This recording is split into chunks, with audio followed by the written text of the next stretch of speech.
¿Alguna vez has mirado la pantalla pequeña frente a ti durante un vuelo y te has preguntado por qué volamos por esa ruta? Si observas el mapa de las rutas de vuelo globales, notarás algo extraño. Una de las masas de agua más grandes de la Tierra, el Océano Pacífico Sur, está casi completamente vacío de rastros de aviones. Es como si los pilotos lo evitaran a propósito. Y así es.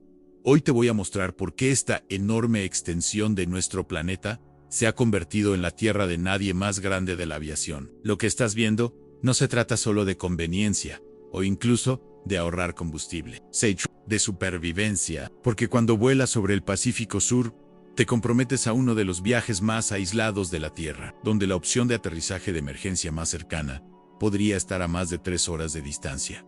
El Pacífico Sur no es solo grande, es enorme. Cubre más de 27 millones de millas cuadradas. Para darte una perspectiva, eso es más grande que toda la Tierra, en la Tierra combinada. Pero el tamaño por sí solo no es lo que pone nerviosos a los pilotos. Es el vacío. Piensa en los vuelos sobre el Atlántico Norte. También están cruzando un océano, ¿verdad? Pero el Atlántico Norte tiene una red bien establecida de aeropuertos en Canadá, Groenlandia, Islandia y las Islas Británicas. En ningún momento una aeronave está a más de aproximadamente 2 horas de opciones de aterrizaje de emergencia. El Pacífico Sur es una historia completamente diferente. Si vuelas de Sydney a Santiago, la ruta más corta te lleva directo a través del corazón del Pacífico Sur.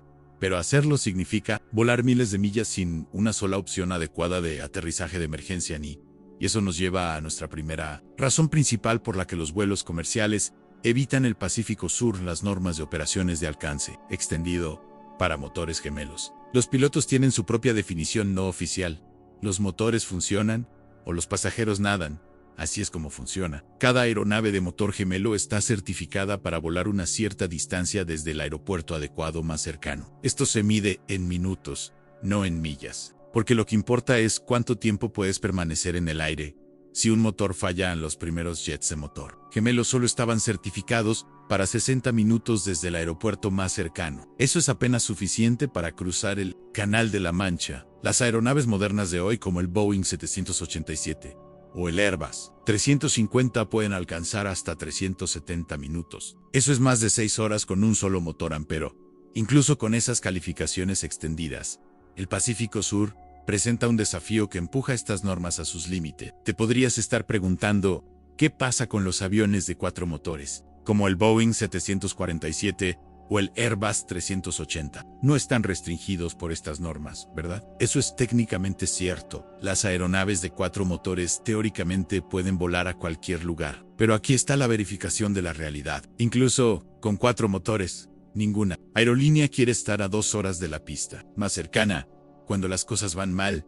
Y no son solo las fallas del motor de las que nos preocupamos. Las fallas del motor son en realidad extremadamente raras en la aviación moderna. Pero otras emergencias como problemas médicos, incendios o pérdida de presión de cabina son críticas en tiempo y requieren aterrizaje inmediato. Si un pasajero tiene un ataque al corazón sobre el Atlántico Norte, puedes desviar a Islandia o Groenlandia. Sobre el Pacífico Sur, tus opciones están severamente limitadas.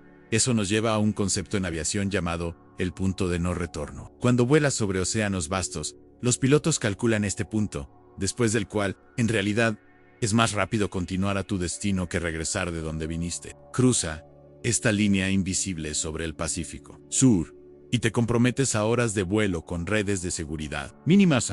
Déjame darte un ejemplo del mundo real que ilustra qué tan desafiantes pueden ser estas vastas distancias. En agosto de 2010, el vuelo 74 de Qantas volaba de San Francisco a Sydney cuando uno de sus motores falló sobre el Océano Pacífico. La aeronave, un Boeing 747 con 4 motores, era perfectamente capaz de volar de manera segura con 3 motores, pero el capitán tomó la decisión de regresar a San Francisco, aterrizando el avión perfectamente y salvando vidas valiosas. Este incidente destaca por qué las aerolíneas prefieren rutas que mantienen los aviones dentro de una distancia razonable de aeropuertos de desviación, incluso si significa volar un camino menos directo ahora. Hablemos de algo contraintuitivo. La distancia más corta entre 2 puntos en un globo no es lo que parece ser en un mapa plano. Las aerolíneas siempre tratan de volar lo que se llama una ruta de gran círculo, el camino más corto entre 2 puntos en una esfera.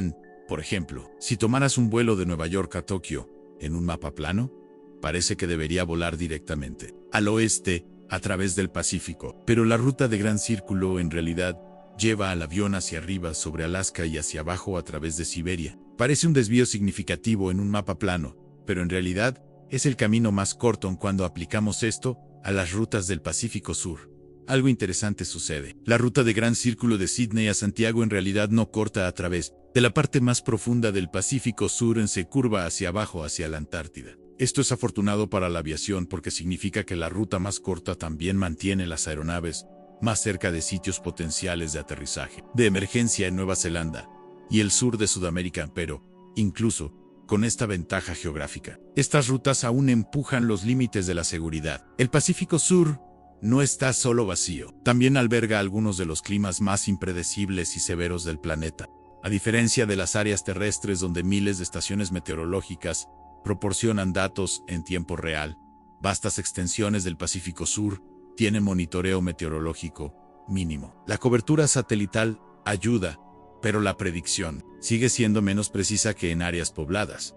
Esto importa por un fenómeno que los pilotos temen: a la corriente en chorro. La corriente en chorro es una corriente de aire estrecha que fluye rápidamente encontrada en la atmósfera. En el Pacífico Sur, estas pueden alcanzar velocidades de más de 200 millas por hora y crear turbulencia extrema, sin la capacidad de pronosticar y evitar con precisión estas condiciones. Los vuelos sobre el Pacífico Sur enfrentan otra capa de riesgo, especialmente durante la temporada de ciclones de noviembre a abril. Pero el clima no solo afecta la comodidad, también impacta los cálculos de combustible en la planificación de combustible para vuelos transoceánicos. Es increíblemente precisa. Las aerolíneas calculan cuánto combustible se necesita para la ruta planificada, más reservas para patrones de espera, desviaciones y vientos en contra, inesperados, en cuando vuela sobre el Pacífico Sur. Estas reservas de combustible necesitan ser mucho más grandes porque las distancias de desviación son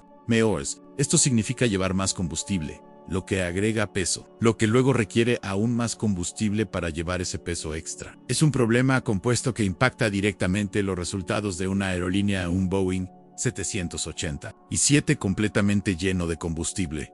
Cruzando el Pacífico Sur, podría necesitar llevar de 10 a 15 toneladas extra de combustible de contingencia comparado con una ruta de longitud similar sobre áreas con más opciones de desviación. Ese peso extra se traduce a aproximadamente $10,000 a $15,000 en costos adicionales de combustible por vuelo, cuando las aerolíneas operan con márgenes de ganancia de solo 5 a 15%. Estos costos importan otro factor crítico: es la cobertura de control de tráfico aéreo. El espacio aéreo ocupado como América del Norte y Europa tiene cobertura de radar superpuesta y comunicación de radio frecuente sobre áreas remotas. Es una historia diferente.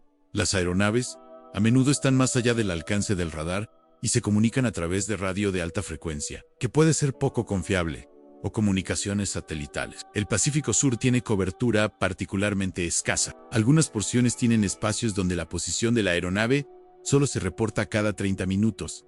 La tecnología moderna está abordando esto. La vigilancia dependiente automática permite que las aeronaves transmitan su posición a través de frecuencias de radio a otras aeronaves o estaciones terrestres, pero la implementación no es universal y el sistema no es infalible. Este desafío de comunicación agrega otra razón más, por la que las aerolíneas prefieren rutas con mejor infraestructura. A pesar de estos desafíos, algunos vuelos cruzan porciones del Pacífico Sur. Veamos las excepciones notables. Las aerolíneas LATAM operan vuelos de Santiago a Sydney, Auckland a Santiago y Melbourne a Santiago, todos los cuales cruzan el Pacífico Sur. Qantas y Air New Zealand también operan vuelos entre Australia o Nueva Zelanda y Sudamérica. En estas rutas están cuidadosamente planificadas para minimizar el riesgo. Se mantienen lo más cerca posible de islas, con capacidades de aterrizaje de emergencia, y operan con aeronaves que tienen las calificaciones más altas de operaciones de alcance extendido. Por ejemplo, Air New Zealand usa Boeing 780 y 7-9 Dreamliners, con calificaciones de 330 minutos para su vuelo de Auckland a Auckland. Esas excepciones prueban la regla. Incluso cuando los vuelos comerciales cruzan el Pacífico Sur, lo hacen cautelosamente con planificación extensa y usando las aeronaves más avanzadas disponibles. Mientras la tecnología de aeronaves mejora, veremos más vuelos cruzando el Pacífico Sur. Las aeronaves modernas, como el Boeing 787 y el Airbus 350, son más confiables que nunca. Las fallas del motor son cada vez más raras. El rastreo satelital proporciona mejores datos de posición. La predicción meteorológica también continúa mejorando, pero algunos desafíos fundamentales permanecen. Primero, las vastas distancias entre sitios de aterrizaje de emergencia no cambiarán. Segundo, las emergencias médicas siempre requerirán aterrizajes rápidos. Tercero, la economía de llevar combustible de contingencia extra sigue siendo desfavorable. Hay otro factor también, preocupaciones ambientales. Mientras la aviación enfrenta presión creciente para reducir las emisiones de carbono, las rutas ultralargas que requieren llevar combustible extra pueden volverse menos atractivas. No más, la industria está evolucionando en conceptos como aeronaves propulsadas por hidrógeno y algoritmos avanzados de planificación de vuelos podrían eventualmente cambiar cómo abordamos las rutas del Pacífico Sur. Pero por ahora, el vasto vacío del Pacífico Sur sigue siendo el mayor desafío. Tela Aviation, un recordatorio de 30 millones de millas cuadradas de que en aviación, la distancia más corta entre dos puntos no siempre es la mejor ruta.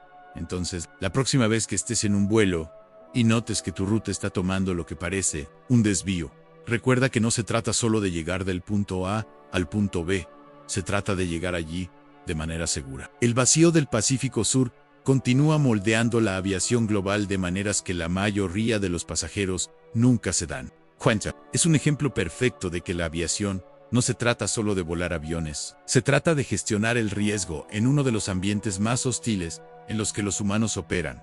¿Qué piensas? ¿Te sentirías cómodo en un vuelo que te lleve horas lejos del aeropuerto más cercano?